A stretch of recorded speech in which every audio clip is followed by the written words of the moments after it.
know. You're in for a treat. Let's go. It's been a minute. I know. Mink diamonds. All that shit, right? Diamonds. Oh my God, man. Shout out to Kim. Um, you know, this song really actually endeared me to Kim quite a bit. Let's listen to this beat for a second. Shout out to Kanye on this one. This beat is phenomenal. Perfect. This is such a great beat, man. This is the kind of beat every rapper needs, so you can flex your personality, your essence, who you are. And all this, fire. This is great. But I'll tell you the really, really amazing part of this whole beat, right? She's rapping her own shit, 9 to 5 bores her, all that stuff, right? This part coming up.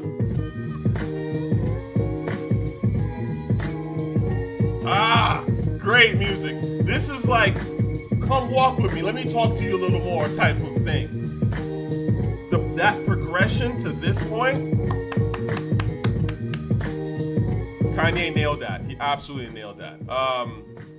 I'll come back to this because this album in particular, I'll say it right off the bat. As someone who's been digging into Lil Kim for quite a bit now, and really doing a lot of research, this is Lil Kim's best album by quite a bit, in my honest opinion. So, but I'll get to why I think that's the case, in my opinion. Anyway, Lil Kim. Lil Kim is one of the greatest rappers ever. You know, when I did this list, and I come back to this list, it's a pretty good list. But like all things, it was at the moment. And again, rap is so great. There have been a lot of great rappers that it's hard for someone to really just rank. I mean, yes, we can tell that Nas and Jay are pretty much at the top. I mean, that's kind of obvious and big, right? I would argue. And Prodigy, like there are certain people where you're like, yeah, that person is like near the creme de la creme, right? But ultimately, there's a lot of great rappers, and that's why I don't really get into the whole. I mean, of course, I've ranked them here, but in a way, this ranking doesn't really matter necessarily. With that said, if I was to change one thing, because there are a few things I would change, if I was to change, I would, for example, I'd put Kim up in number 38. I would swap Kim and Lauren 100%. Looking back, not just because it's like a female thing necessarily, but I like Lauren, I do, but I listen to Kim a lot more, really and truly, and I think that Kim overall is a better rapper, really, when you think about it in terms of what. First of all, the sheer amount of the volume of great stuff. I think Lil Kim just has more great songs, right? Even if she never reached the conscious level necessarily of Lauren and the intellect level, quote unquote, of Lauren, but Lil Kim has a lot of great stuff, and Lil Kim really has done a lot for female rap, in my honest opinion. So I would actually swap them. I would put Lil Kim up here at 31 and bring Lauren down to 38. That's right off the bat, because I do think that Kim has really put her foot in the game over time. Let's talk about the elephant in the room right away, or, well, it's not so much anymore. Notice how this used to be a really big deal, but really doesn't matter anymore. And this is the whole thing with Nicki Minaj. I never thought Nicki Minaj was on Lil Kim's level at any point. And in fact, I see this comment here where someone's like, man, a lot of people gaslight the hell out of Kim during the beef. And that is a fact. See, as a older hip hop listener, when I was witnessing the gaslighting, I was just like, are we really doing this? Are we really pretending that Nicki Minaj is a better rapper than Lil Kim, or is even remotely close to being Lil Kim in terms of quality records? Like, what are we doing right now? And when I saw the way the game and a lot of even people were silent, or artists started just, really boosting Nicki, because obviously Nicki was the one that was, sort of winning, quote unquote, at that time, I realized that, yeah, this is a phony industry, and that really people will say anything. Of course, this is why I shit on, you already know this, with Kendrick Lamar and J. Cole. I really don't care. What's obvious is what's obvious, right? Like, I don't listen to what people say about others, because a lot of this stuff is business. Cosigns are bought and sold, right? But I think that people really gaslit the shit out of Lil Kim at this time. And I mean, you've seen this list. Nicki Minaj is not on this list. Nicki Minaj is not a top 50 rapper of all time on any level. I've seen people try to put her on lists, and it's the most ridiculous shit ever. Lil Kim is, Nicki Minaj, I don't even think Nicki Minaj is not even a top 100 rapper. So, like, you're talking about someone, Lil Kim, who's way up here in quality, and Nicki Minaj, who's, like, kind of here, really. Like, let's be honest. And look, I don't say this is no hate. I don't hate people. You know what I'm saying? Like, you've seen me give props where props are due. Nicki Minaj had Fractions. I was playing that shit. It was one of the best songs of that year. It might be her best song overall, actually. But anyway, that's beside the point. Let's listen to Kim talk a little bit, because I think this is kind of an interesting point.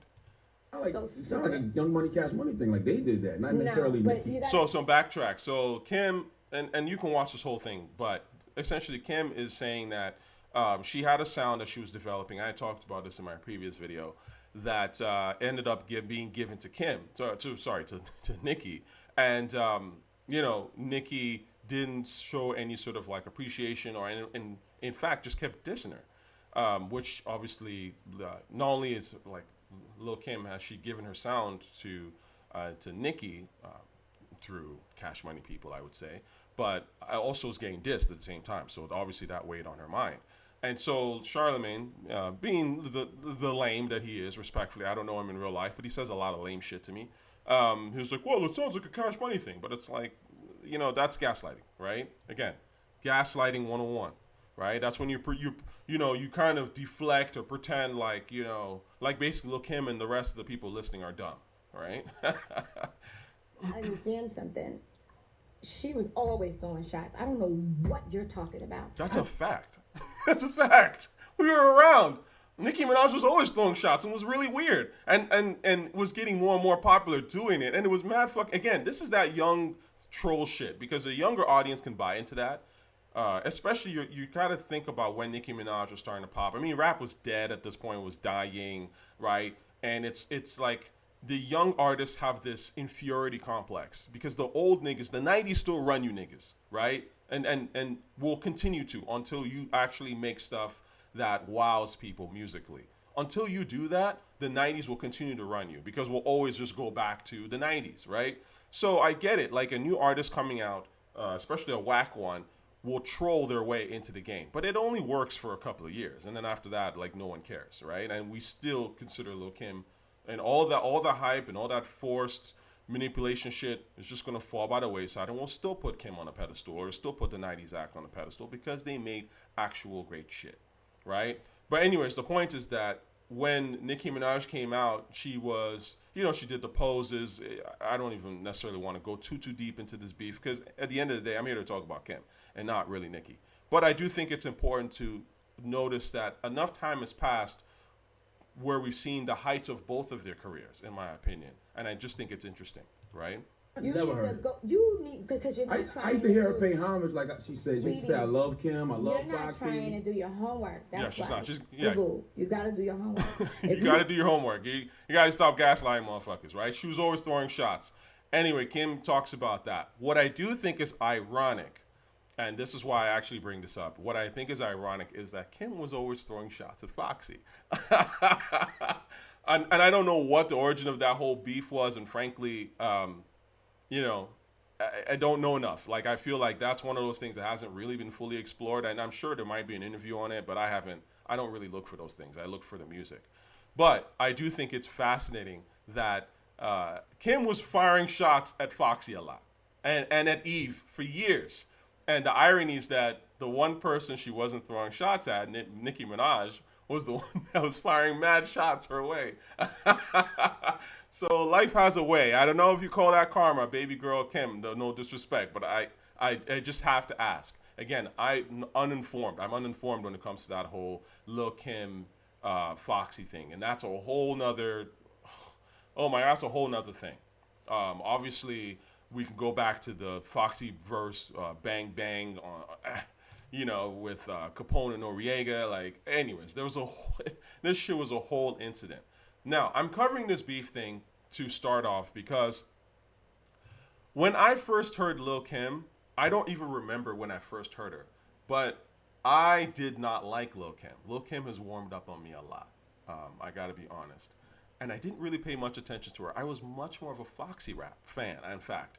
I thought Foxy was hotter. I mean, you have to. Look, I like the sisters and I like the dark skin sisters, always have. Foxy was always hotter to me.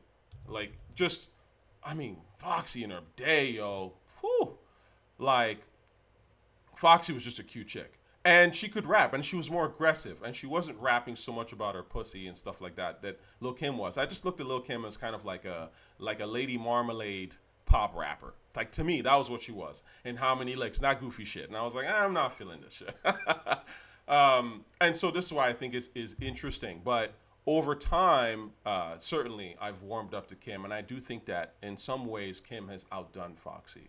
I think, but again, we will get to that. Now, Lil Kim came out the gate really sexual. I would argue that this is an interesting thing about Kim, because Kim is, you could argue in some ways, is the greatest female rapper ever. Because her essence really boils down to two words: sex sells, right? Sex will always sell. And there's nothing wrong necessarily with. There's nothing wrong with selling sex, in my opinion. I think that you can do it with some sort of taste. I do think it can be dangerous, obviously. And I also don't think that ultimately sex will bring you power, even though I think it gives you temporary power, but I don't think it gives you lasting power, if we're being honest. And I think we've seen that over and over again. So that's a whole nother conversation. I think that's why when if women were to ever take over the world in the way that I think some say that they would love to, or and I'm making this sort of like in a joke sense. You're not going to use your pussy to do it. You're going to have to use your intellect to do it. But maybe you can throw the pussy in there a little bit, right? I mean, that would certainly get you some temp. But in the long term, like, there's just too many. Like, it's just too easy, right? Like, at the end of the day, there's so many women offering pussy that it's never going to be a way that you can take over. That's just my opinion. Anyway, Lil Kim comes out the gate, and she was a sexual rapper right off the gate. In fact, she started off mad sexual. I mean, this is a girl that was talking about anal sex right off the bat. Like, to this day, women will never admit that shit. It's taboo now. And imagine what it was in 1996 when she was like, do it in the butt, what, or some shit. You're like, that's crazy. I give Lil Kim credit for that. That's balls, or clit, whatever you want to call it, right? So Lil Kim was very, very expressive in that regard. I think Lil Kim, if I was to say her essence or her vibe, she was always like the hustler's lady, right? She was like, the girl who likes to dress fly. She's not involved directly in the gangster shit, but she's like, I used to pack Max in the Cadillac kind of girl. And she even says that. She's the girl, like, the hustler's got a nice ride and she's sitting right next to him. She's like the hustler's girlfriend, wife, right? Type of thing. So she'll, she can get busy, but she's kind of a little dainty, right? Not like, for example, with Foxy. Foxy was more, you got the sense that at least how she rapped like she was definitely more involved. Right, like she was like literally a business partner, or like in doing street shit with her guy directly, right? Whether it be chopping up bricks or whatever the fuck these people do. But Lil Kim was more of like a little bit distant from it. She knew about that world, but was like, I'm here to get fly and enjoy my man who's making money and doing well, right? Now, what's the first song I would say that we can use to start off with Kim? I think the first thing that you got to talk about is, you got to talk about Get Money. Oh my God. Okay. First of all, Get Money is fire. Shout out to Easy LP who did this beat, man. This beat's ridiculous. This beat is ridiculous. This is a perfect example of a club banger that's just sneaks up on you.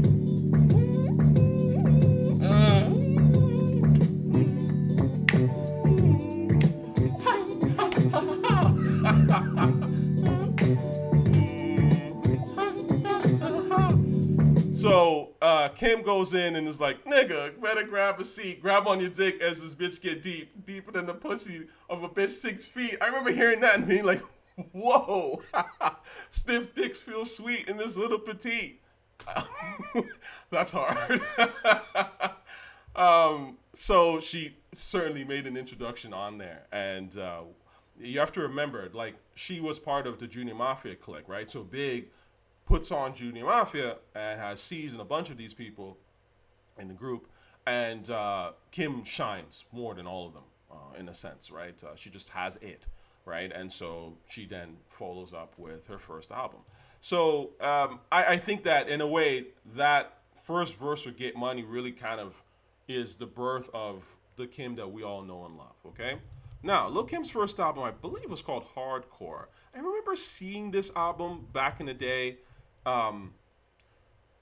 Right. So, but I never listened to it. This was like one of those things where you would, the Nicki Minaj spread, right? Anyway, this is classic.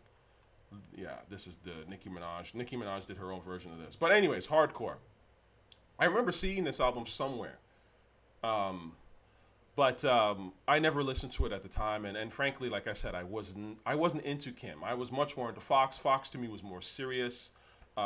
Fox had the song "Nah Nah Be Like," which I always talk about, but "Nah Nah Be Like" was literally the thing that made me go, "Oh shit!" And Fox, it was a done deal for me when it came to female rappers at that time. The Blue Streak version, Nah Nah Be Like, Sexy with Class, like this shit was like Kim wasn't coming out with this at that time. Kim to me was like goofy sex rapper shit, and I was like, I'm not into that. Anyway, the point is, Lil Kim comes out with her first album, and I'll go track for track in terms of what I liked about this album, because it's not until really doing this video that I've actually listened to this album in full. Now, of course, there are songs that I hadn't heard before necessarily, but a lot of songs that I've already heard, because this is the thing with hip hop. If you are a great rapper, you're that person. Your music is played outside, right? Or at least among hip hop heads. Hip hop heads will talk about it. They will listen to it. They will love it. So you're going to hear this person's music. If you don't hear that person's music outside, it probably isn't very good. Now, let's say this is very different, because I've seen this comment someone made about MF Doom, where it was like, well, I don't hear MF Doom stuff outside. That's not necessarily true, because if you go to a more of a hip hop, like an underground hip hop kind of crowd or audience, you will definitely hear Doom. That's number one. But that's okay. That's also too. Doom is more headphone music anyway, right? So it's not quite the same thing, right? Like Lil Kim is more of like, again, this is more club, more sort of like the type of music that everyone would hear if you're into hip hop. So like, I mean, again, if your shit is not playing in the clubs or at barbecues or whatever, it's probably not that great, right? Let's just be real here. So track for track, this is her first album. I think this is her second best album, personally. I'm not huge. I don't listen to this album even now. As I heard it, I was like, this is cool, but it is a good entrance into the game, but it's not an album that I play necessarily myself. But anyway, the first song on here is Big Mama Thing, right? One thing I'll say about the song, I've certainly heard the song, right? Like, this is one of those songs you do hear outside from once in a while. One thing I think is funny about this song is that the verse that Jay gives is mediocre as fuck, okay? This is volume 1 Jay, by the way, I think around this time, if I was to do the timeline, right? This is November 12, 1986. So, no, this is Reasonable Doubt Jay. When did volume 1 by Jay-Z come out? Let's check. 97, right. So this is Reasonable Doubt Jay, essentially. And the flow to me was kind of, I think this is when Jay was still kind of figuring out like what he wanted to say and how he wanted to really spit his shit. Anyway, on this album with Hardcore, you can hear Biggie all over the shit. I mean, it's literally like the cadence, the vibe, it all sounds like Big, right? Now, the next song on here, No Time, which I didn't like this song, but this was a big hit at the time. I didn't listen to this. I still don't care for this song. Let's see. Spend a Little Dough. Ski did this beat. I don't remember liking this song, actually, to be honest with you. Surprisingly. And I love Ski. Ski makes great shit. But I remember thinking this song was kind of whatever. Let's see. Let me hear if I somehow missed this record. But I don't remember giving a shit about this. My damn internet taking this hot minute. But anyway. What was this? Oh yeah, this was okay. But that was a whatever. That was a whatever song. Now, the best song on here, this is what I think is really interesting about this album. The best song on this entire album is Crush on You. And I did not know that it was originally a Swizz record. I had no idea. I was shocked listening to it because I was waiting for Kim to come on, and I was like, and she never came on. And I was like, what? This was Swizz's song from the get-go? And actually Kim came on the remix, but then Kim took it for her album or whatever. I'm not sure how that works. But that is really, really a surprise. Now, Crush on You to me is an instant classic. I love this song, right? Everyone loves this song. And to me, this is, when we talk about the essence of Kim, I think to me, this is where we say that, and it's not just that sex sells, because Kim has always sold sex, but Kim has a certain sweet essence to her that I think is really important to how she sells her sex, if that makes sense. Because Lil Kim is actually, she comes across as a very sweet individual, right? And that's why you need the Crush on Yous, because it's a very, it's a very fun, sweet, it's not threatening, it's not, man, fuck you, I'm gonna sell this pussy to you, and, it's not like that. Like, you can't, it's more siren-like, in a sense, where it's like, well, you could have a shot with me if, you seem like a decent person and you have your shit together kind of thing. Not as opposed to like, nigga, you can't step to me unless you got 700 figures or whatever, right? Even though, of course, I get it. I know that Lil Kim was talking about that kind of shit. But Crush on You was a little bit more welcoming, right? And I think this is the thing with Kim. When Kim is more like kind of a almost welcoming kind of like, hey, let's all have fun kind of vibe, this is where I think she really excels. And that's why I think Crush on You is fantastic and is certainly one of Kim's best songs ever, right? It's very joyous, it's happy, but it's still very street. It's a superb beat. And look, Lil C's actually killed this, by the way. I actually think Lil C's did a really good job on the song. So I'd love to know how it actually ended up, becoming Kim's song, even though, of course, it was on her album, that kind of thing. I mean, the remix took it to a whole nother level, right? Obviously, the video, this is the importance of a great visual on a great song, right? Because the visual of like what everything, the purple, the colors, right? The sets, all this shit is beautiful, right? And again, this is what makes Kim dope. It's not just that sex sells, it's that she is a beautiful person in and out, right? Unlike, respectfully, Nicki, who comes across as a very cold person, respectfully, not a beautiful person inside. And that is a fundamental difference between Kim and Nicki in terms of how they make their music. Now, I don't know Nicki Minaj in person. I can't tell you she's a horrible person. I don't know her, right? But I'm just talking about her persona on wax. It's a lot colder. But in a way, I would argue that modern art and entertainment over the last 20 years has gotten colder anyway, right? Film got way colder. That's a whole nother conversation.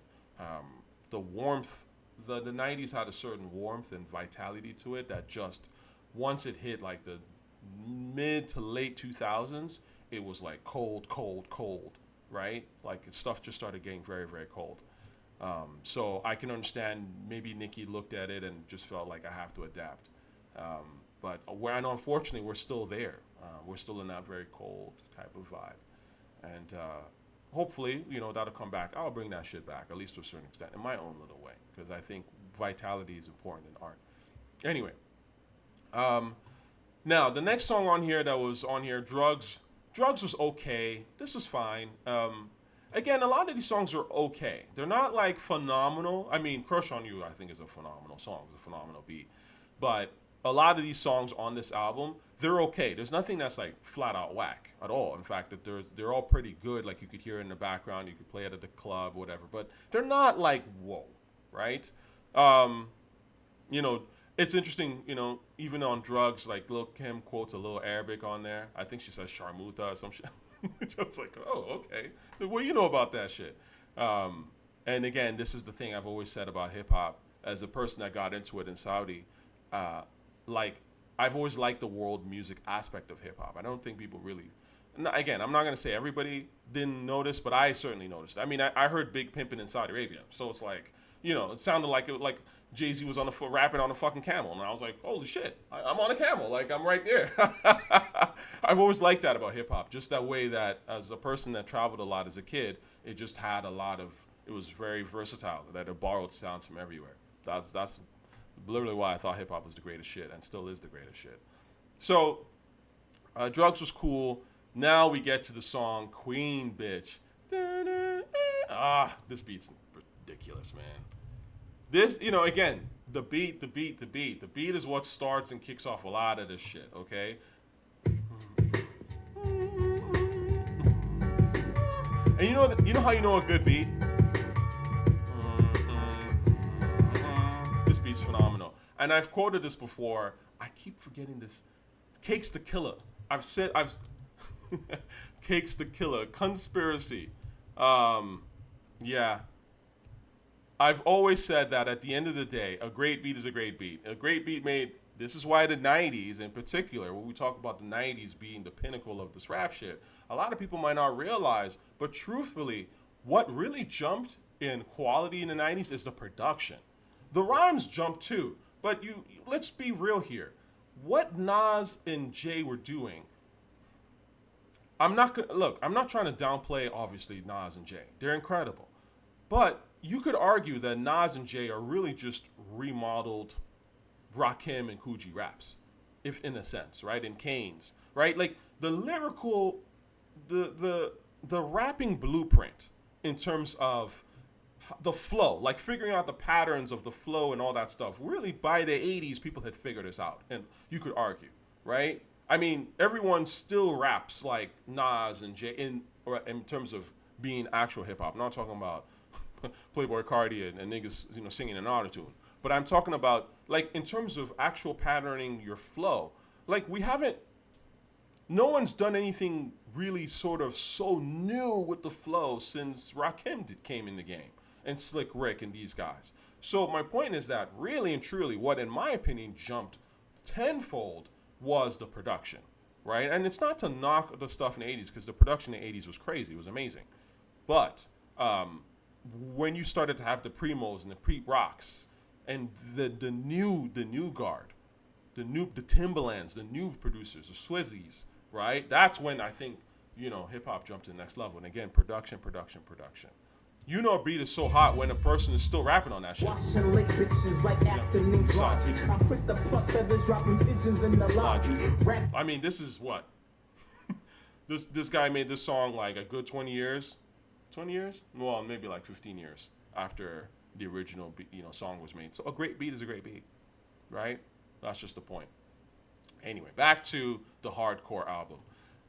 What else is on here? By the way, something to mention. Queen Bitch is phenomenal. Nasheem, shout out to Nasheem and Carlos 6 July Brody. Okay, so Nasheem Myrick is one of the hitmen. Okay, this is one of Puffy's production crew. He's my favorite of all of them, respectfully. And like they all had their moments and they all had great shit. Of course, I mean Rod. There was a whole bunch of guys in the Hitmen. Brody was Hitman, but if you go back and you look at a lot of those really hard Puffy, like a lot of those Bad Boy records that were like tough as nails, especially with the piano beats and stuff, that was Nasheem. A lot of them were Nasheem Myrick. So anyway, shout out to Nasheem. Now, the next song on here is again, I keep going back to my notes. I remember she said a line, shit straight like 9:15, nah, I mean. And again, these are certain things you hear that and it always sticks in your head. It's a great line. Anyway, moving on. So the rest of this album is okay. Dreams is all right. We don't need it. That was all right. And then Fuck You is okay. Now, the other great song on here that I think obviously we all know about, shout out to Rashad Smith who made the beat, and Armando Colon, I guess, but is Tonight, Not Tonight. I like the song quite a bit. And aside from the fact that this beat is just killer, again, this is to me where Kim shines. It's just, let's have fun. Like, I can talk that sex shit and I can still talk the hustler shit. But right? I can let's get into it, right? This is where Kim shines to me.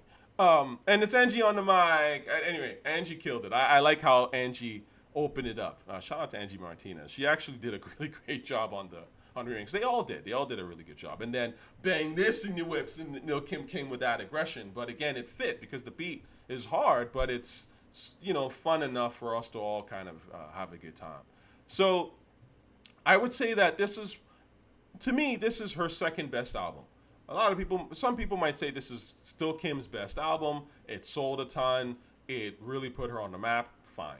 But to me, this is really her second best album.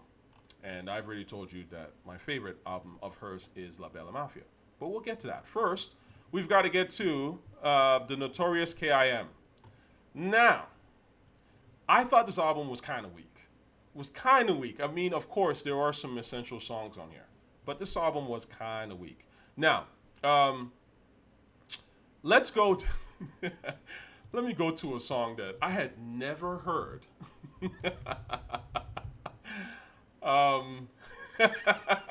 For those of y'all who know Kim, I had never heard the song before. So I'm starting to listen to the Notorious KIM. And this is around the time when this album came out is when I would say, familiar with Kim, because obviously I heard How Many Licks, which was the big single on here, and I did not like that song. That's a song I appreciate more now. Back then, I was like, this shit is like not my cup of tea. Let's talk about Custom Made. This is hip hop at its finest, man. Let's go.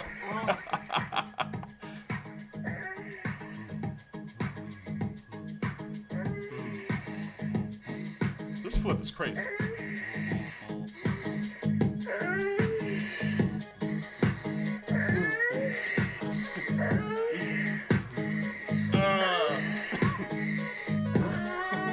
Like you're getting dick down. I get right to the Whoa. when it comes to this cheddar. Bust shots at his roll if he dare come Yo, back. that shit is fire. This is why I love hip hop. The way that they showed the kind of like the progression and then the flip, and then the beat comes in, and you're like, oh, okay. Rap is the best shit ever. The song itself is, it's alright, but it's it's okay. It's not the greatest song, but the flip, fantastic, and I love the flip. It's some I wouldn't say it's obscure. It's from like, I think a song called French Kiss from like 1989.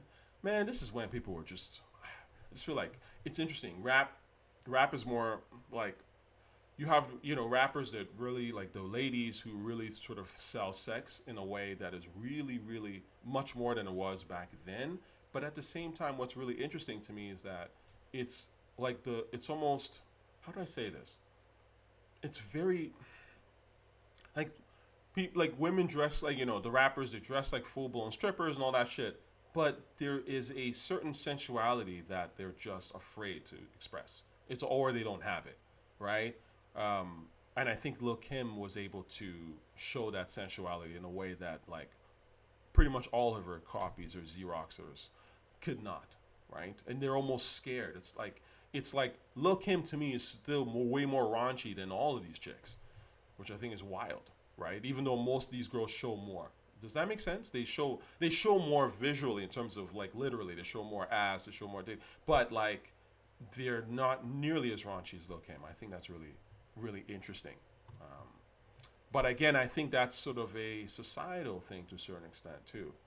I remember seeing, and I've talked about this, I think when I talked about Megan Thee Stallion, but a film critic was talking about how they noticed that Marvel movies have all these, the guys with the shirts off and Captain America, and they're all right? You know, Jonathan Majors are all roided up respectfully, but you know, they all got the shirts off and they look amazing, quote unquote. But there's something very sterile about them. It's almost like a look, don't touch type of vibe that you get from them, and it's not so much like a sexy screen presence. It's just like it's almost like it's like a carbon. It's like a cutout. It's like a doll kind of look, right? Whereas I would compare it to someone like, let's say, Antonio Banderas, right? Antonio Banderas, like, I mean, I don't know what six-pack he ever had, if he showed a six-pack or any of that shit, but you could tell, like, when Antonio Banderas was on the screen back in the day, especially Max Zorro, like, he was just like, you were like, yo, this nigga's fly as fuck. I want that energy. I want that. I want to command women like that. Does that make sense? There's a certain sensuality that Banderas was able to pull off that all these new actors can't pull off. And that's because the storytelling has gotten so poor. Okay, anyway, that's an aside. You know me and my asides. Now, going back to this album, let's see here. Who's number one? This beat was kind of weak, but shout out to Young Lord and Nobody. These guys are great producers. They've made some stuff. Young Lord and Nobody, I think, were Pun. They were involved in some of Pun's stuff. But this beat is not it. And but Lil Kim does have this. There's a way she raps on. If you listen to Who's Number One, she's like, "Who, me? That's none of your concern. Like ashes in the urn, more money to burn." Damn, my ass is firm. Stay away from germs. This is the way pussy flawless get wetter than worms. Like, there's a way that she raps, and I'm like, again, if I can explain this to people, rap is about emotion, vocal delivery, and the way that you can flex your voice.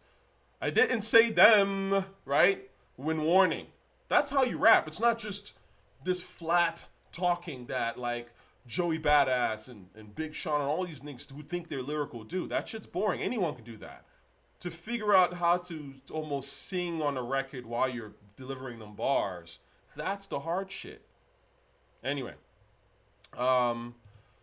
this song, Suck My Dick, is meh. It sounds like a Queen Bitch retread. She even says Queen Bitch, I think, in it. Man, the song sucks. It's whatever. It's okay. It's not anything that you're going to go back to. Revolution. This is okay. It sounds like something that Big would rap on. I still think that to a certain extent, and this is kind of why I preferred La Bella Mafia, is to me La Bella Mafia is where Kim really stepped out of Biggie's shadow. Because I think that she was too much in Biggie's world in the first two albums, respectfully, overall, you know? And still too very like sex sells.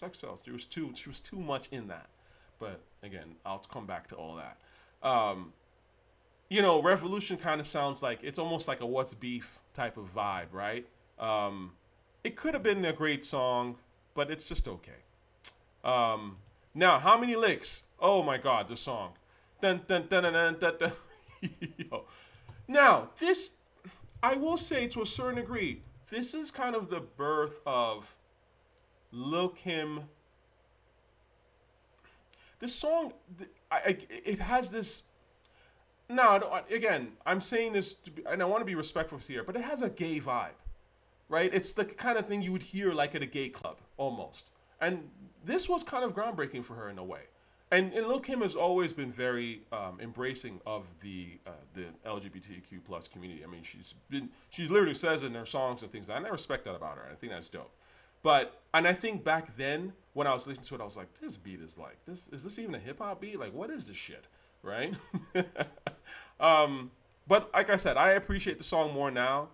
I still wouldn't necessarily bump it, but it was a huge song. I mean, it was huge. I heard it for sure. But it did hit hard, and it's a great video. And, again, you see Lil Kim, she's doing the Barbie doll thing in it. So, again, this is the problem with the whole Nicki thing, because it was like literally everything you're doing has been done before. And Lil Kim did it better, right? Like, so how are we doing this gaslighting shit? It's fucking weird to me. Now, moving on to the absolute best song on this album, hands down, which for some reason apparently Lil Kim did not want to put out, is no matter what they say, no matter what people say. Remember when I say that Lil Kim, and I did not hear the song at the time. I heard How Many Licks. I did not hear the song. I didn't hear No Matter What They Say until like 10 years ago. And I was like, oh, I like this, right? Lil Kim to me has always shined when she's more, again, that sweet, like, let's have fun. You know, How Many Licks is more cold. You'll notice that, right? But like when she's more like, you know, let's just get into it, sexy, to me, that's where Kim she kills. And she's the greatest to do it in that regard. You know? Yeah. No matter what people say, you got to go it on. Who cares about what they think? This is fire. No matter what people say, you got to go it on. Who cares about what they think? Everywhere I go, red carpet. Now that's Lil Kim to me. Oh my God, that's fire. Everywhere I go, red carpet. Let's out to the soar. Little Kim aura. Girls making faces like Ace Ventura. Oh, I love that shit. When she's like, girls making faces like Ace Ventura. And Missy's in the back going... this is the charisma. This is the stuff that we live for, man. Anyway. You could tell us, we got some of these fellas, but tonight that is ain't not the fellas. Regarding perfume from a now you smell us. Model agencies say it's easy to sell us. We got sex appeal. Anyway, this shit is fire. This is fire. This whole thing is fire. Mary J. Dan, like this is fire. This to me, this is like the jump off before the jump off. But the jump off to me is an even better record than this. But I love this video. I love this vibe. She killed it. You know what I'm saying? When she's like, yo, I'm saying, QB, look at them and look at you. The whole thing, this whole shit is fire, right? This is fantastic. Title, numero uno, let's go. Let's go, Kim. Hip hop. Now, this is what I love. Again, this is when Kim, to me, really shines, right? She's a hip hop girl, right? She starts off quoting Special Ed. Shout out to Special Ed, right? I'm your idol. Your highest title, numero uno. And even the video, like, this was fire. This was fire. She's always been good at direction. Queen B, do it like this. I'm the highest title, numero uno. Like this. I'm the highest. With the hair blowing and shit. Ah, shit's fire. Like this. I'm the highest. That's fire. That's fire. That still alone is fire. Okay? Again, back then, it was all of it. It was, you had to have, the song had to be fired. The looks had to be fired. The voice, this is the quality level that is just missing, right? And you'll notice that as all this shit dropped, as the music started to get shit, the video started to get shit. Everything. Because it's just a general lowering of the bar, right? Anyway, I love this song. I think this is easily one of Lil Kim's best songs, period. Now, what I didn't realize, again, listening to this album, is Lil Kim had actually worked with Kanye before Kanye really was even ever a thing, on the song Don't Mess With Me. Now, this beat is trash. Don't get it twisted. But what I think is interesting is that I think I looked at the comments and nobody really mentioned that it was Kanye. See, this is the thing with the Kanye dick rider, right? When there's credit to be given, they'll show up and be like, Kanye, the genius. Now, you don't see it so much anymore, I guess, because of Hitler and all that. But especially for years, anything Kanye that Kanye was tangentially related to that was brilliant, oh my God, even if Kanye didn't make the beat, it was Kanye. But this song is trash. I personally didn't see the comments about Kanye making this beat. All of a sudden, it's a D-Dot beat. Okay, anyway. And then on here, she tries the song, you see the song Right Now, which is kind of like a housey kind of record. So, you know, Lil Kim is trying to, again, she's trying to expand a little outside of hip-hop because clearly she probably realizes, hey, like, I'm a star, I'm a rap star. I have an audience of also casuals. I have a gay audience, right? And let me try to make songs that kind of speak to them a bit, which is fine. I don't have a problem with that. But it is an interesting try. Like the Right Now song, it's interesting. It doesn't really work. She samples Suzanne Vega, which I love. That song is classic as fuck. Anyway, so this is the end of this particular album. Notorious KIM, like I said, around this time, I heard How Many Licks. I wasn't really into it, but, and I'll talk about this a little bit later when I talk about Lil Kim's feature game. But you know when I started to also appreciate Kim a little bit was this record. Oh my God. You guys had to have been there, man. This is a song that I was in Saudi when this came out. And I bought the album because of this damn song.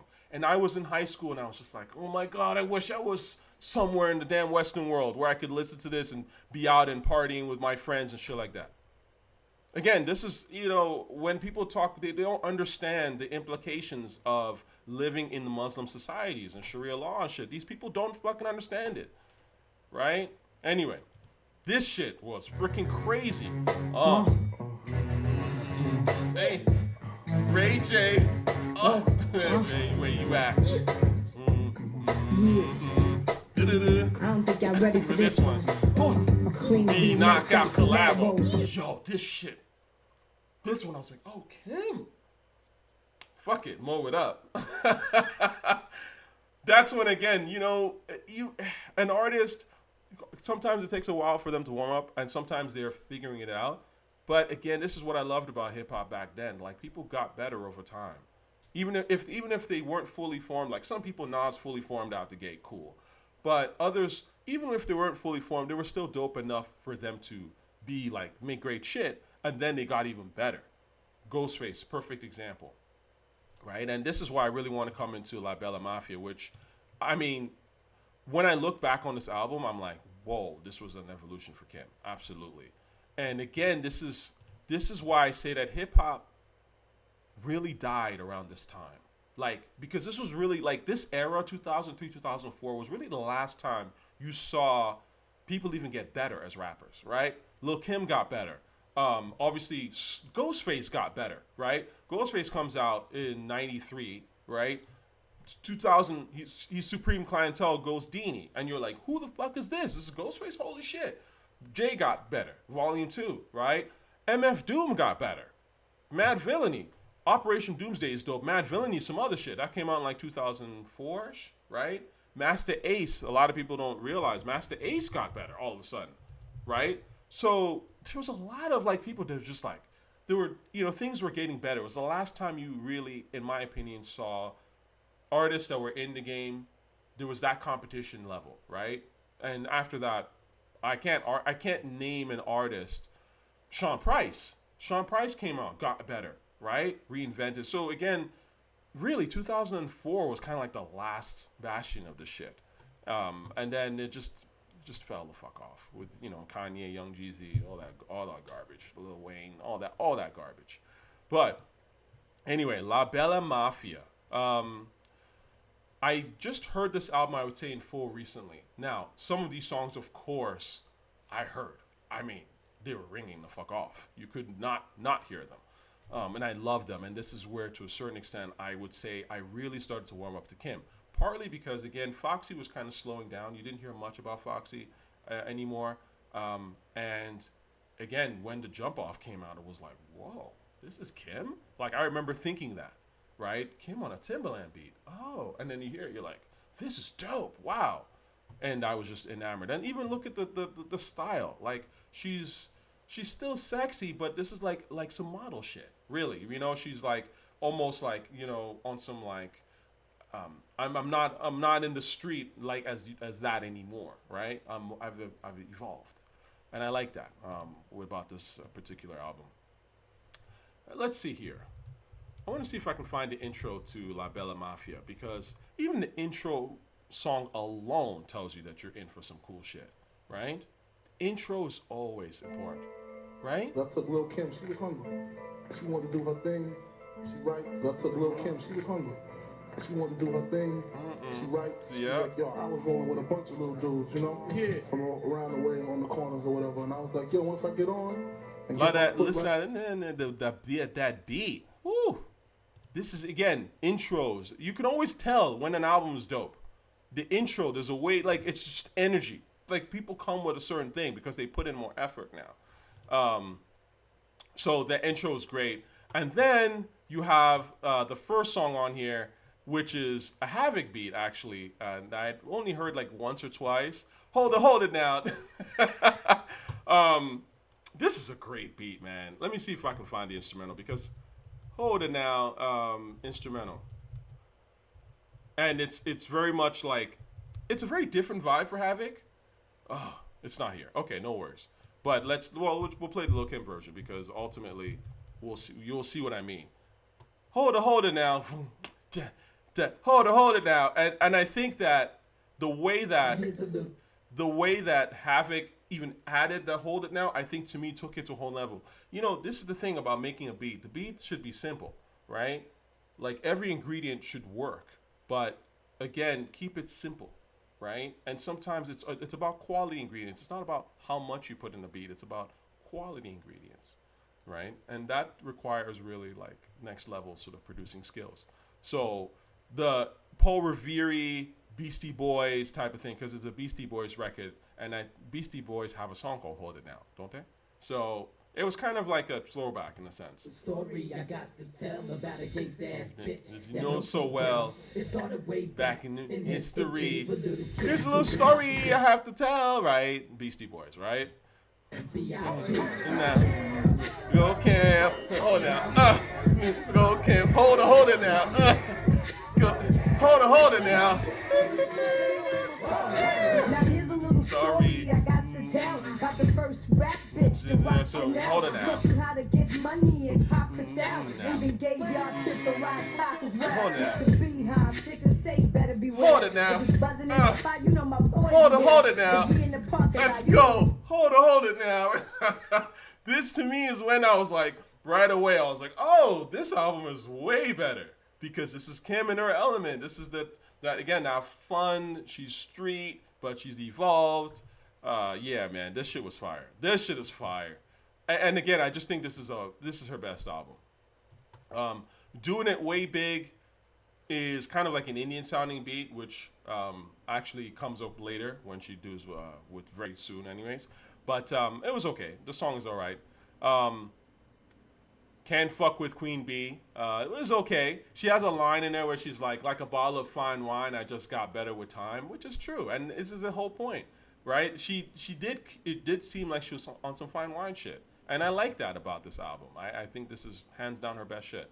The other song now that I had never actually heard the song before. Like, flat out. I had never heard the song until I started doing research for this Lil Kim shit. And I was listening to... I love the song.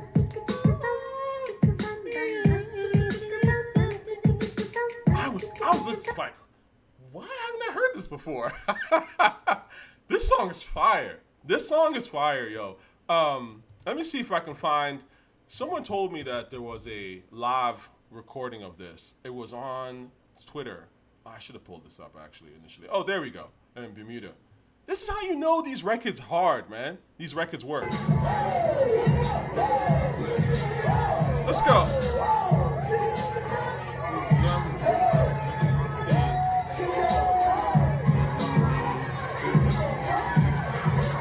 Listen, if your music don't make us dance, it's trash, okay? I can't stress this. This is when hip-hop was hip-hop. It was black, it was beautiful. Of course, we welcome everybody. You can come and join our party, okay? But you're not gonna fucking come and fuck up the vibe, okay? Now we've let so many people come in and fuck up the vibe. But this is classic, man.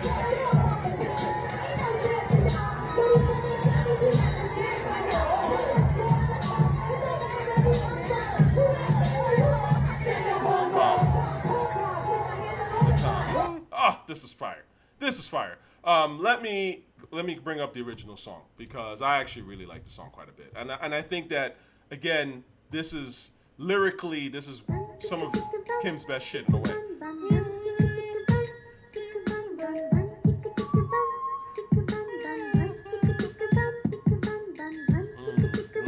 We bout to crush all competition. Ain't no chance for y'all. Little Kim and Shanice, we bout to dance on y'all. Right? The floor in the club. It No matter where you come from, USA to UK, shake your bum bum. Ball down, keep my head all the time. Even got a manicurist in the booth when I rhyme. Initials Initials on my jacket's like a bird and Cheryl. Kids rock my Queen Bee logo like a Powerpuff Girl. That's a great line. So this is kind of that Kim, cute, fun, right? Again, to me, this is where Kim shined, and I really like the song. I think that's 1,000% one of the highlights of the album, without a doubt. Could have had a video. The chorus is a little weak. It's a little bit. It's a little weak.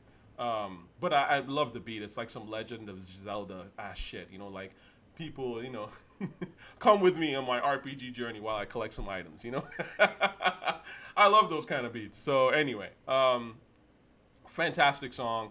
And, you know, a lot of y'all, or not a lot of y'all, because I know y'all are better than that, but, you know, niggas hating on Swizz and shit. I saw Doggy Diamonds talk about Swizz, whatever. Fuck out of here. Swizz is a fucking legend. Swizz, so you're not smart enough to understand what the fuck Swizz is about, respectfully. Okay, shots fired. But anyways, I love you, Doggy. No, you know, I've never met the dude. I think Doggy is obviously, he knows hip-hop. He knows what he's talking about. But I do think that sometimes his views... and I'll make a video about Doggy Diamonds, but I think he is, his world in terms of what he considers to be a great beat is a little small, you know, because he's afraid of weird shit, right? But it's like hip hop is weird, right? It always has been. That's what makes hip hop dope. It's weird, but it's not weird for the sake of weird. It's weird from a street essence type of sense, right? This song is dope. I like this. Where Brooklyn at? Where Brooklyn at? Where Brooklyn at? Where Brooklyn at? Where Brooklyn at? It's the world's famous. I am who I am. You just. This song is actually pretty dope. Again, I'm gonna talk about Swizz in another video, but Swizz is the master of noise. Okay, hip hop is noise in a lot of ways, right? And that's why people, especially people who are more introverted, they're like, Swizz sucks, but they don't realize that hip hop is partly about noise, right? And Swizz, that's why Swizz is always, where's Brooklyn? And his shit is loud. It's deliberate because he's a master of that shit. It's that chaos, that street parade vibe. That's why his shit gets people fucking acting a fucking fool. There's a reason for that, right? It's not random. I mean, anyway, I'll talk about Swizz in another video. But I did think that this was a decent song. Not like the greatest song. And in fact, actually, funny enough, the beat itself is a little muted for Swizz. You know, like, but maybe, I don't know, maybe he did it because he thought, I'm not sure. But the point is, it's even for Swizz, because Swizz is, you know, he has whistles and all that shit. Again, loud, deliberately. But it's an okay song. It's fine. Now, the next song on here is Threats. I say Threats. Actually, this is a warning, but it's literally Threat before Jay-Z's Threat. If you listen to it, it's like, oh, I didn't know that Kim rapped on Threat or a Threat-like beat. So again, you know, maybe that was an inspiration that, you know, Hov took. And Threat is a superior song, with all due respect. But this is it's a cool song. But this is Threats before Threat. It was Threats, pimp. Now, the next song here is when Kim says, "Can you hear me now?" made by Scott Storch. This beat is dated as fuck, okay? I am not a fan of Scott Storch. I'll have to talk about that another time, but I find a lot of his beats, they age terribly, but they were never that great. I mean, he does have some good stuff. Of course he does. He does have some decent stuff. But I thought a lot of that shit was, even back then, I was like, this is a bit dodgy. It's a little bit dodgy. It's like you know what it was? It felt like listening to a swagless Timbaland in some respects. And it's hilarious because when Timbaland and Scott Storch started trading bars, and when he's like, you're just a piano man, I was like, oh shit, like they used to hang out together? Because I used to think, I was like, why does this sound like a swagless Timbaland beat? I can't even listen to a lot of that shit that Scott Storch made back then, right? it just has a, it's just cold, and it's very clubby, and it look, it worked back then to a certain extent, but I would argue it worked more for the white clubs, for being real. Okay, that's another conversation. Anyway, the next song on here is Thug Love. This was, again, this is okay. Start Storage, this is okay. We don't remember these songs. We don't care about them, but these were singles back then. And then you have Magic Stick. Wow. I was in them clubs, fam. I was in them clubs. This shit was next level. When the DJ put this on, girls rushed the fucking dance floor type shit. This was like, oh, unreal. It was like, find a girl, let's go. I got the magic stick. Now if I hit it once, I hit it twice. I get the baddest chick. So they don't believe me, they call me the magic. I show you magic. Why? Magic. Yo, I used to have a homeboy that looked like 50. You know how much ass this nigga used to get back then? Oh my God.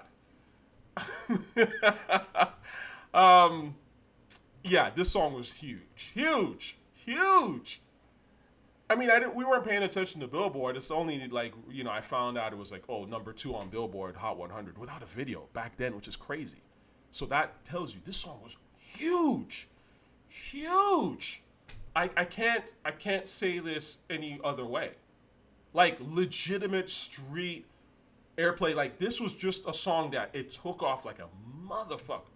Like I heard this for that whole year. This was, and again, it was just timing too, right? Because it was a 50 record. 50 had come out within the club. In fact, this was actually kind of like low key. I would say this was almost like, it wasn't like In the Club Part 2, but it was almost like it was just in that run, and this is why 50 was huge. I will say, I was watching a video. Doggy Diamonds was talking about essential New York albums, and he was saying the most anticipated New York album of all time, New York rap album of all time, was Get Rich or Die Trying. He's absolutely right about that, and I think I've talked about this already. He's absolutely right, and that run that 50 had with Wangsta, then hitting them with In the Club, which was nuclear, a napalm, just right. 21 Questions, PIMP, Magic Stick. It was just like holy shit, right? So this was mad. This was huge. What I think is really interesting about this beat that I didn't realize was the guy who made this beat is Haas G, and Haas G is the guy who made Apollo Kids for Ghostface. So Supreme Clientele. So again, I'm sure Ghost was like, oh, why didn't I get that beat? But yeah, this is, and also from Staten Island. But anyway, this track it's phenomenal. This is this is that time when you're like, oh, I like Kim, right? Because this was fun. This was just like, it was fun. It was a ton of fun, right? And you'll notice on here, like on this album, which I again think this, like, there was a less of that. My pussy's like this and like blah, but there was less of it on this album, right? I mean, it's thrown in there because ultimately here and there, because Lil Kim, that's who she is. She sells sex. She's a sexy girl. Cool. But it was a lot less of that. It was just like, here, I'm having fun. Like, I'm doing well. Life is good. I'm fly, right? And that's hip hop. So I like the song a ton. Now, Get in Touch with Us, which was Styles P. This was okay. I heard the song before. This was, I'm trying to remember. I think I heard this like, again, this is more recent, but I heard this like maybe like 10 years ago or something like that, like at an event, and I was like, huh, what song is that? This is a Lil Kim song, right? This is an okay song. And then you have the immortal Came Back for You. This is, shout out to Kanye. This is one of the best beats that Kanye ever put out. And I have to say, I did not hear the song when it came out. I had no idea it existed because I didn't listen to this album, right? And it wasn't playing. I think the jump off was so huge, and it was just so sort of like overshadowing almost everything that was kind of going on that, like, people didn't really like people didn't really talk about it, right? By the way, I haven't talked about the jump off, have I? That's crazy. Okay, let me come back to I Came Back For You. The jump off. This was huge. This was huge. I mean, it wasn't as big as Magic Stick to a certain extent, but this was huge. This was like the record that actually, I have to say, made me go, oh, I like Lil Kim. Because the beat is nuts. Like, Timbaland put his foot in his beat. And this was around that time where I think Drumline was out. The movie, there was this sort of marching band thing that was going on. And, you know, Timbaland is a very smart dude. So he makes this beat that has a sort of like drumline vibe. And kills it. Absolutely kills it.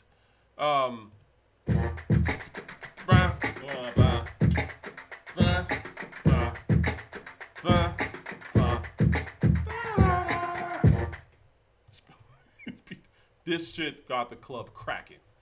And I love this video. I think, again, we talk about Kim as sweetheart, fun, loving. This is where Kim shines. Whoa. So you notice how they start with the marching band. This was what was going on at the time. Whoa. But again, it wasn't like, I want to say this was, because this is HBCU shit, right? Like, you know, the South and stuff like that. Timbaland's like from the South. So people were kind of doing it, but it wasn't played out, and it wasn't like, it was just the right timing. But I love this. I thought this was good. She looked amazing. The whole thing. This is a jump off right now, man. Whoa. Whoa. Yeah. Jump off. I've been gone for a minute, now I'm back in the jump off. I have to say, this is the other thing with Kim that I like about this album. I actually like Kim's vocals on this more than all the other albums. I think her voice, she really perfected her rapping style and her voice. And again, I think was really becoming her and less of the big thing, right? It was less Biggie, right? And this is why I really like this album, actually, all things considered. And I love this fucking record. In the club case, something jumps off. For the how, the pumps off. In the graveyard is Good to get jumped off. All we want to do is party, right? That's what I'm talking about. Oh, this is great. Oh, wow. Stay fly, nigga. Yeah, man. Right. Queen B, LB. 2003. Why not? Nigga high. Come through, blow the spot. Come on. Yeah. Hey, yo. Yeah, we back at it. Why wouldn't she be? B.I.G. Freaky Ty. We in here. Else. Light 'em. I miss charisma and hip hop, man. We got the dweeb ass niggas who are stinking the game up. And these boring chicks. I've got anxiety. Who gives a fuck? Can you make me dance? Can you make me feel better about life? The fuck is this goofy shit? This boring, ugly nonsense that's like parading the game now. I don't care if you have anxiety. Respectfully. I don't give a fuck.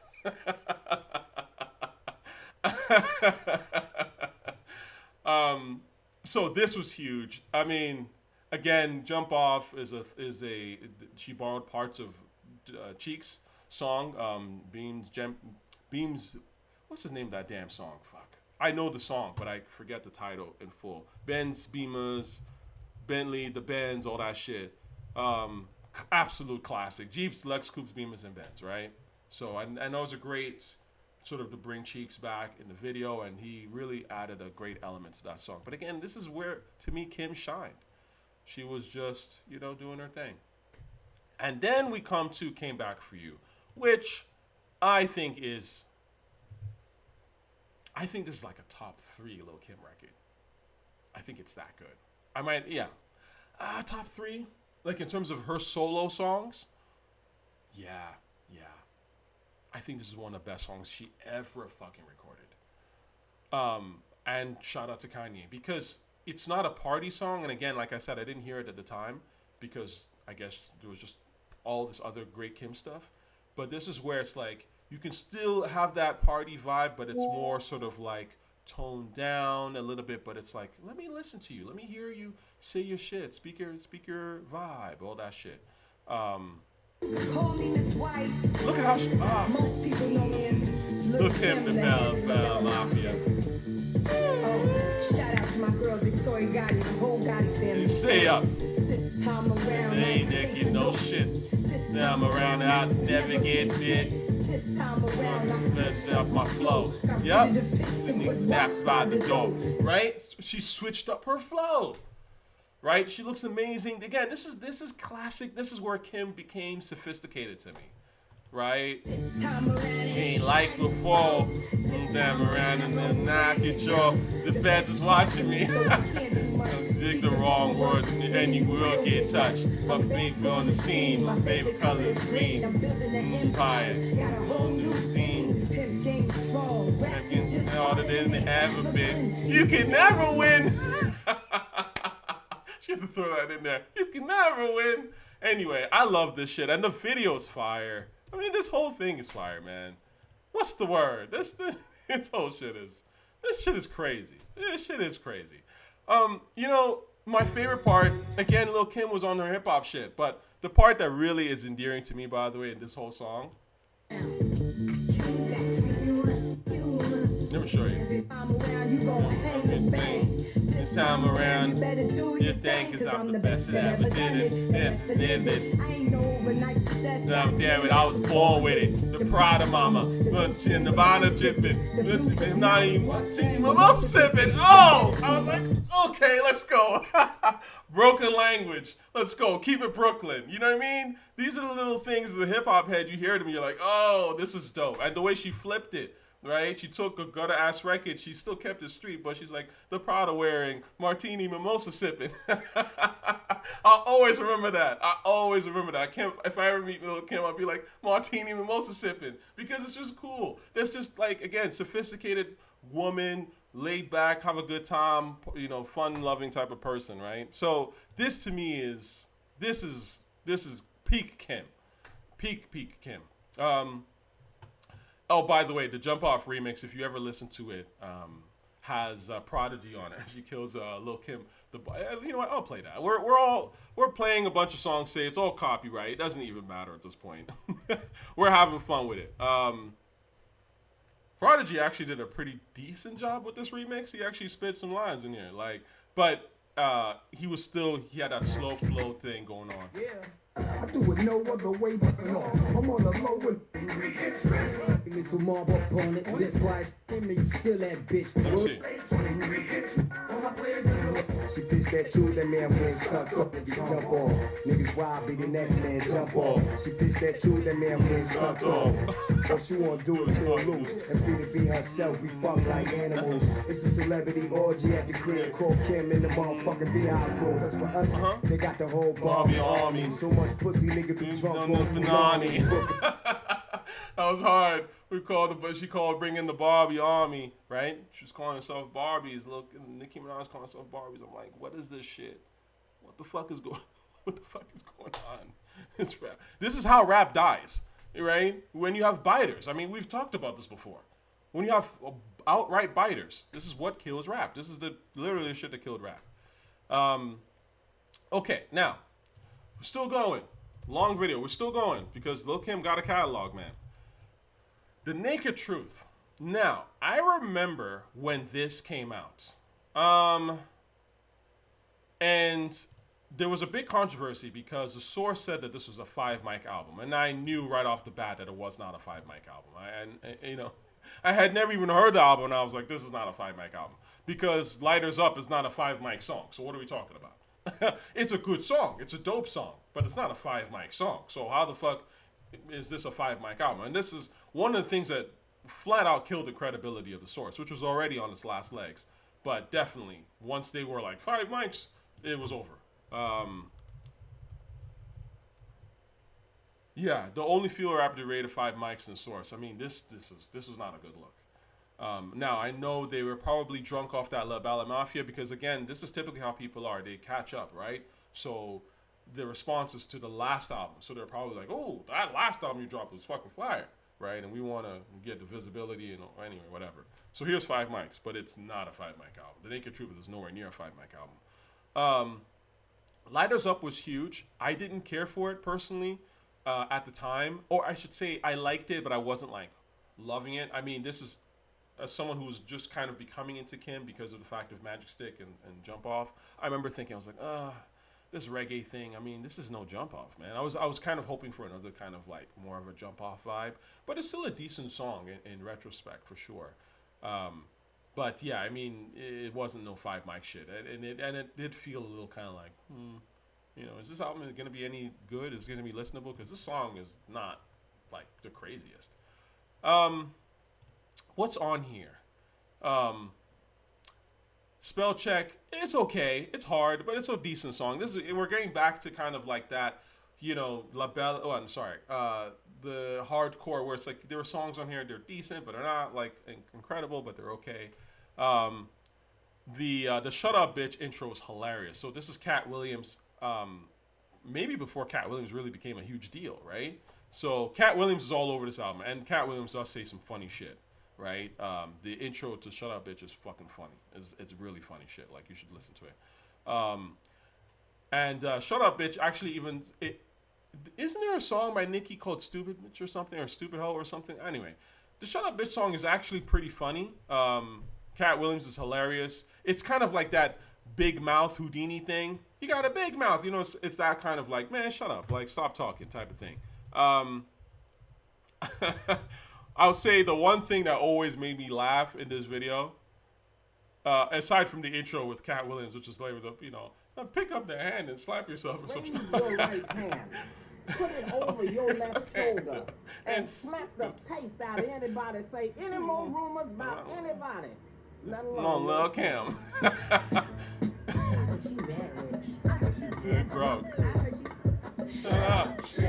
Hey yo, Kim the spit. Man, she don't write a thing. Nah, Biggie wrote it. Shut up, chick. I heard she going to jail. I heard she out on bail. You done fucked up now. That's my favorite part. These niggas sitting at the table, living their like regular ass lives, trying to be like, oh, Lil Kim, she's fucked up. That always killed me. I love the look, the delivery, the whole thing. This is mad funny to me. I heard she going to jail. I heard she out on bail. Look up now. She done fucked up now. Anyway, back to this album. The Naked Truth. Whoa was trash. JR wrote him. Who the fuck is this? Yeah, man. I heard the name. These are the people that sort of, you know, they started creeping in the 2000s, the mid 2000s with their shit beats, and it was like, who are these people? Why are they on the album again? Like, what hip hop background do you have? Do you have any? This beat sucks. Damn. It was budget. It sounds like what's hot at the time, but it just wasn't done well at all. Slippin'. This is Eminem. This is an Eminem song. Slippin' was terrible. Okay. With all due respect. I mean, Lil Kim is spitting. She's saying some real shit about how people trying to catch you slipping, but the beat is trash and the hook is horrible. I don't know why Mr. Porter decided to even sing that shit. That shit is horrible.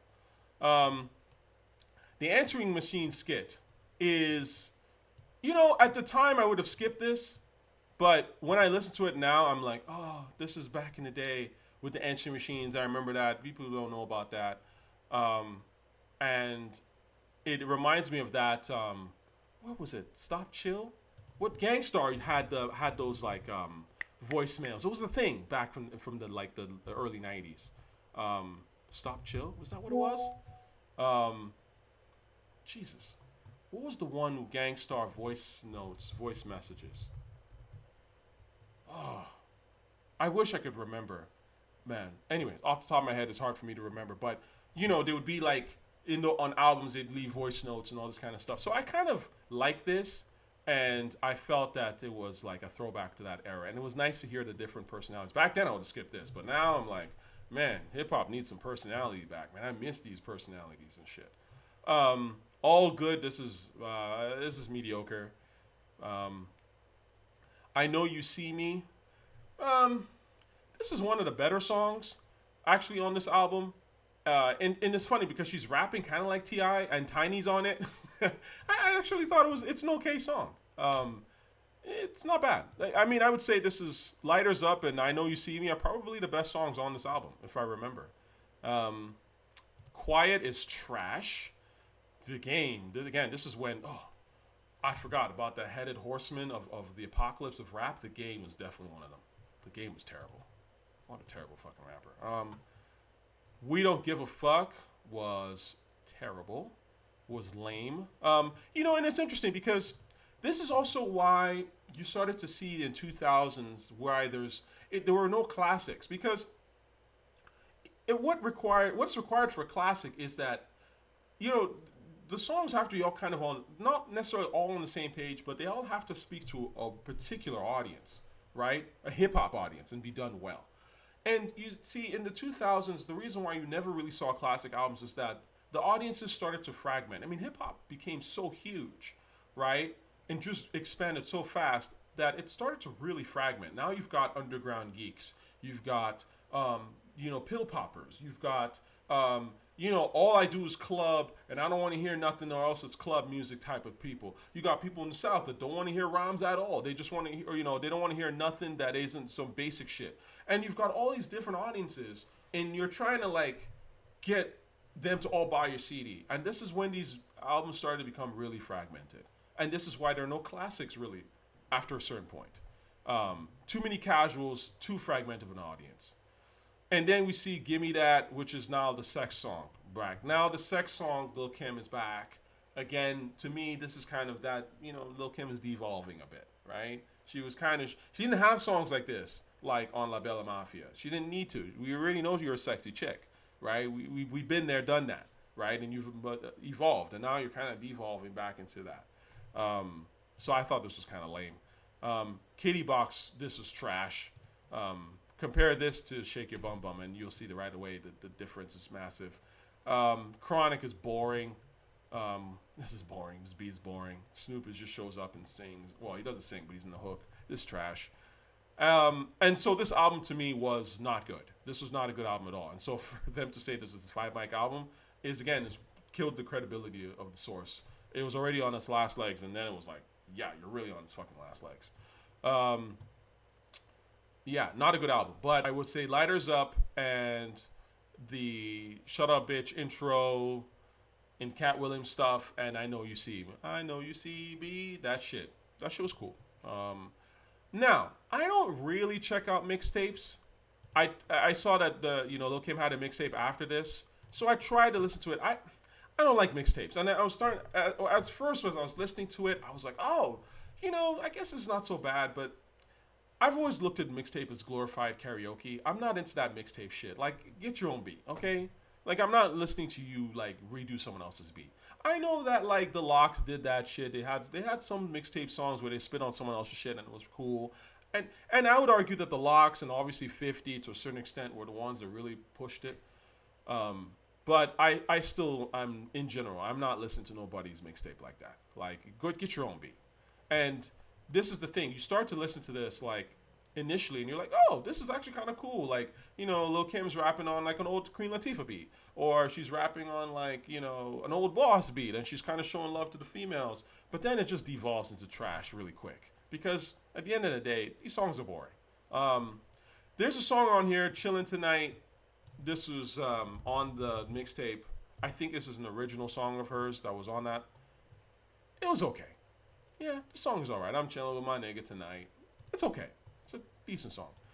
But the rest of this mixtape, once I heard this, and I tried to go through this shit, I was like, nah, I'm good. And I just skipped the other mixtapes.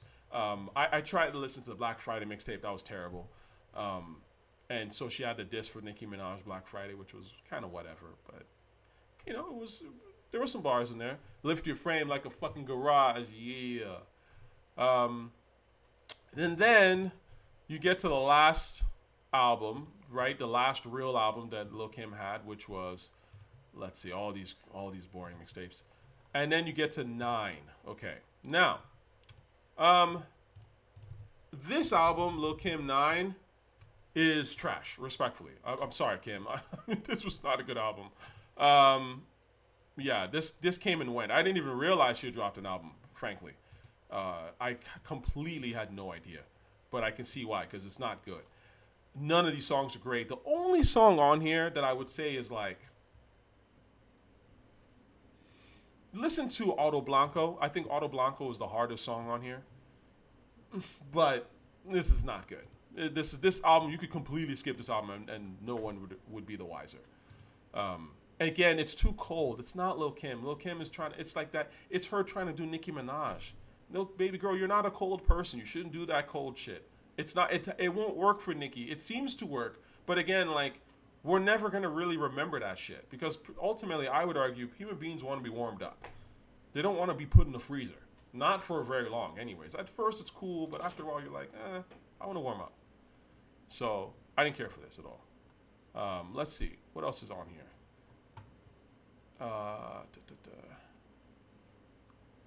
And then I would say the final thing is,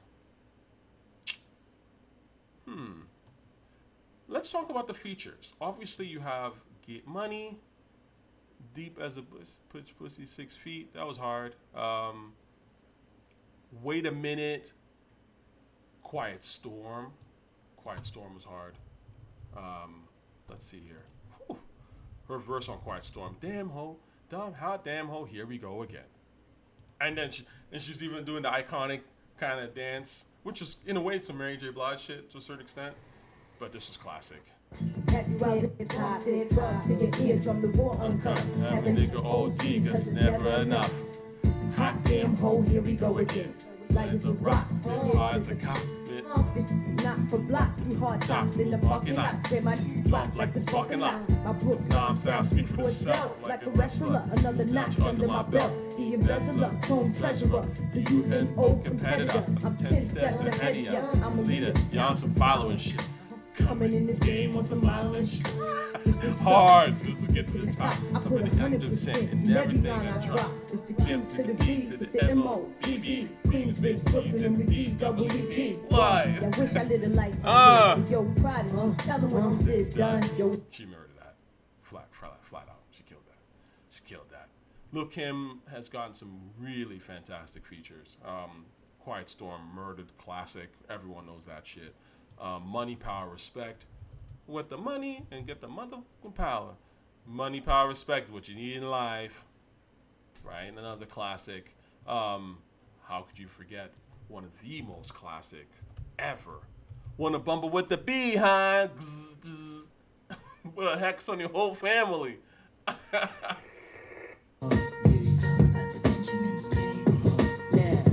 What y'all wanna do?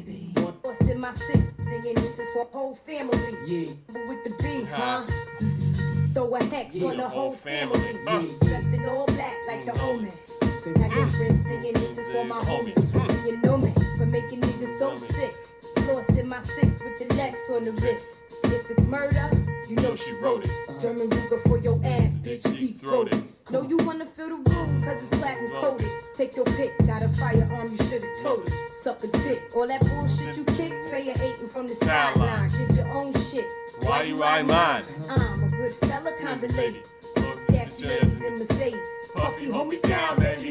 Only female in my crew. Puffy, hold me down, baby. Classic line. It's been sampled before. Again, perfect vocals, right? Absolutely classic. So there's that. The No One Else remix. That was okay. There was another Kim highlight with Total. And yeah, I've been talking about Kim for a while, but this is how it is. When you're a great artist, you've got a deep catalog and you put a lot of good stuff out, man. Unreleased record. I don't think this ever came out. Knock 'em out the box. Knock 'em out the box, bitch. Knock 'em out the box. This is actually not a bad song. Exclusive. Yeah, I don't know why this didn't come out. This wasn't on any album, yeah. Knock 'em out the box, bitch. But yeah, I would say that I've pretty much come through all of her. I mean, that's Lil Kim. Lil Kim's best shit, you know, ultimately, right? She has a very deep catalog. I saw this list that someone had done. Lil Kim top 20 songs. Crush on You is absolutely there. Get Money. I talked about Get Money. Money, Power, Respect. It's all about the Benjamins. Quiet Storm. I mean, these are things we've all talked about. Players Anthem I didn't really mention, but again, it's Judy Mafia. Let It Go. Yeah, okay. But again, you see, these are Lady Marmalade. I didn't talk about Lady Marmalade. Ain't that some shit? Funny enough. But this is kind of more of the R&B side of Lil Kim. Lady Marmalade, again, not for me, but I respect it, and I think it's a good song. It's well put together. Missy did the beat with Rock Wilder. It's well written. Everybody, and it's well produced because everyone really does shine. I think Maya in particular killed it. And so, yeah, huge record. Huge record. So this is all very accurate. Yep, Magic Stick. Again, you've heard all these songs. Wait a Minute. Again, huge. Victory. Huge. Jump Off. Wait a Minute. No Matter What They Say, Lighters Up. Last Day was okay. But, I mean, this is a pretty good list, actually. And there's more. So that's that, man.